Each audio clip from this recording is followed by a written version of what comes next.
ସମସ୍ତଙ୍କୁ ଶୁଭ ସକାଳ। ଆଉ ଏକ ନୂଆ ଫ୍ରେଶ୍ ତ ସାଙ୍ଗମାନେ ସକାଳୁ ଆଜି କୋହଲା ପାଗ ଦେଇଥିଲା, କାଁଳିଆ ପାଗ ଟିକେ ଦେଇଥିଲା। ଦେଖନ୍ତୁ କୁହୁଡ଼ି ଚାରିପଟ ଲାଗିଛି ଆଉ ଆକାଶ ପୁରା ମେଘାଚ୍ଛନ୍ନ ଅଛି। ତା ଭିତରେ ମୁଁ ଟିକେ ଛାତ ଉପରେ ବୁଲିବା ସହିତ ଘର ପାଖରେ ଥିବା ଆମ୍ବ ଗଛ ଦେଖନ୍ତୁ ଟିକେ ଟିକେ ଆମ୍ବ ପଡ଼ିଲାଣି। ଆଉ ଏ ସୁନ୍ଦର ଜିନିଷ ଦେଖିବା ପାଇଁ ସକାଳୁ ବହୁତ କମ୍ ମିଳେ, ଏମିତିଆ ପାଗ ସକାଳୁ କମ୍ ମିଳେ। ତା ଭିତରେ ଆମ ଗାଁ ପାଖରେ ଥିବା ବରା ଚିଲ ଭାଇଙ୍କ ଦୋକାନକୁ ପଳେଇ ଆସିଥିଲି। ଗରମା ଗରମ ବରା ପଡ଼ୁଛି, ତା ସହିତ ପିଆଜି, କାକେରା, ନିମିକି, ଗୁଲୁଗୁଲା ମଧ୍ୟ ଅଛି। ତ କ'ଣ ଟିକେ ପେଟ ପୂଜା କରିବା ପାଇଁ ଖାଇଥିଲି। ତ ସେଠୁ ଖାଇସାରିବା ଏଇ ଜାଗାଟି ସାଙ୍ଗମାନେ କହିଦେଉଛି, ଏ ଜାଗାଟି ହେଉଛି ବୟାଳିଶ ମୌଜା କ୍ରିଷ୍ଣା ମଣ୍ଡପ ପାଖରେ। ପ୍ରତ୍ୟେକ ଦିନ ବଢ଼ିଆ ଛୋଟ ବରା କରନ୍ତି, 2 ଟଙ୍କା ଲେଖା, ବହୁତ ଟେଷ୍ଟ ଥାଏ ମଧ୍ୟ। ତାକୁ ଖାଇସାରିବା ପରେ ମୁଁ ବାହାରି ଆସିଲି ଘରକୁ କିଛି ପରିବା ପତ୍ର ନେଇକି। ତ ପାଖରେ ଦେଖୁଥିବେ ସୂର୍ୟା ଭାଇଙ୍କ ପରିବା ଦୋକାନଟେ ବି ଅଛି। ମାନେ ଖାଇସାରି ପରିବା ଥୋଇ ଦେଇ ଦିନରେ ମୁଁ ବାହାରିଗଲି ସାଙ୍ଗମାନେ ମେଳ। ମେଲଣ ହେଉଛି। ଆଉ ମେଲଣ ବୁଲିବା ଗୋଟେ ଅଲଗା ପ୍ରକାର ମଜା ଖୁସି ଥାଏ। ତ ଡ୍ୟୁଟି ତ ମୋର ଅଛି 12ଟା ବେଳେ, ନାଇଁ ଟିକେ ମେଲଣ ଟିକେ ବୁଲି ଦେଇ ଆସିବା। ଆଉ ମେଲଣ ହେଉଛି ମାନେ ଏ ଆଖପାଖ ଗାଁରେ ମୁଁ ଯାଏ। ତ ଏବେ ବ୍ଲଗ୍ କରୁଛି ବୋଲି ତାପରେ ମାନେ ପିଲାଟି ବେଳୁ ଆଖପାଖ ଅଞ୍ଚଳରେ ମେଲଣ ହେଲେ ମୁଁ ଟିକେ ବୁଲି ନ କଲେ ମୋତେ ଭଲ ଲାଗେନି। ତ ଏବେ ମୁଁ ଯାଉଛି ମେଲଣ ବୁଲିବାକୁ। ଆଉ ଚାଲନ୍ତୁ ମୋ ସାଙ୍ଗେ ସେଠି ପହଞ୍ଚିଲା ପରେ ମେଲଣରେ କ'ଣ ସବୁ ହେଉଛି ତ ଦେଖିବା ନିଶ୍ଚିନ୍ତ। ଆଉ ଆପଣମାନଙ୍କ ସହିତ ବି ସେସବୁ ସେୟାର କରିବି। ଆପଣମାନେ ଚାଲନ୍ତୁ ମୋ ସାଙ୍ଗେ ଆଗ ଦେଖିକି ଆସିବେ କ'ଣ ହେଇଛି। ପାଖାପାଖି ଆମ ଗାଁ ଠାରୁ 4-5 କିଲୋମିଟର ହେବ ମେଲଣ ହେଉଛି। ତ ଚାଲନ୍ତୁ ଯିବା ସେଠିକି ପହଞ୍ଚିବା। ପହଞ୍ଚିଲା ପରେ ସେଠି ଦେଖିବା। ଆଜି ଅମିତ ଶାହ ଆସୁଛନ୍ତି କଟକକୁ, ତ ସେଥିପାଇଁ ସମସ୍ତେ ଯାଉଛନ୍ତି ତାଙ୍କମାନଙ୍କୁ ସ୍ୱାଗତ କରିବା ପାଇଁକା। ତ ମେଲଣକୁ ଆସିଲେଣି ଆସ୍ତେ ଆସ୍ତେ। ତ ମେଲଣ ଆସିଲେଣି, ଠାକୁରେ ସବୁ ବିମାନରେ ସଜା ହେଇକି ଯାଉଛନ୍ତି ମେଲଣ ପଡ଼ିଆକୁ। ଦିନରେ ସାଙ୍ଗମାନେ ମେଲଣ ହେବ, ଆଉ ରାତିରେ କିଣା ବିକା ଖିଆପିଆ ହେବ। ତା ସହିତ କିଛି ଯାତ୍ରା ପାର୍ଟି ପଡ଼ିବ, ମାନେ ଯାତ୍ରା ହେବ। ଦେଖନ୍ତୁ ଲୋକ, ମୂଳବିଶେଷ ଲୋକ, ମହନ୍ତ, ପ୍ରତ୍ୟେକ ଗାଁର ଅଧିକାରୀ ମହନ୍ତ ଯାଉଛନ୍ତି ଦୋଳ ବିମାନ ସହିତ। ଆଉ ଦୋଳ ବିମାନ କେମିତି ସଜାସଜି ହେଇକି ଯାଉଛନ୍ତି ପଛକୁ ପଛ। ତା ସହିତ ଆଜି ରାତିରେ କିଣା ବିକା ଦେଖ।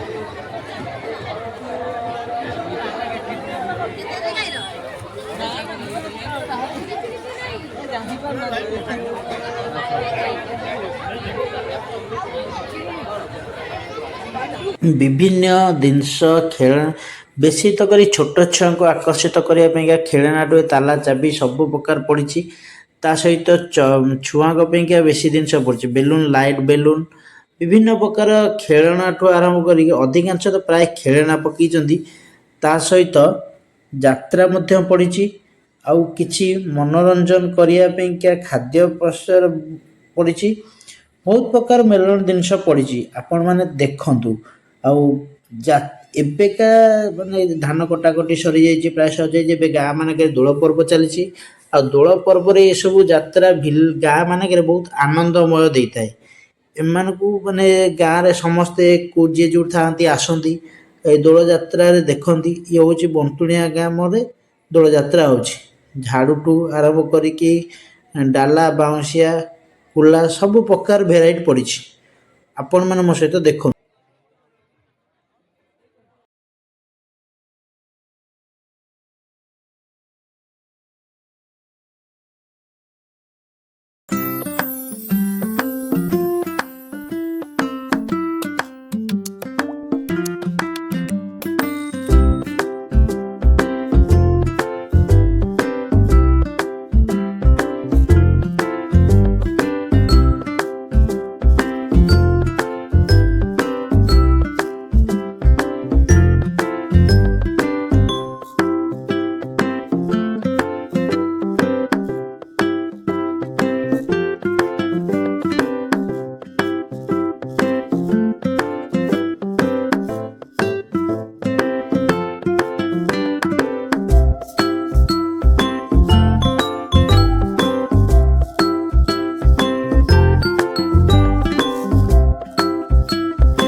एमती ही आज भिडियोटी थिला।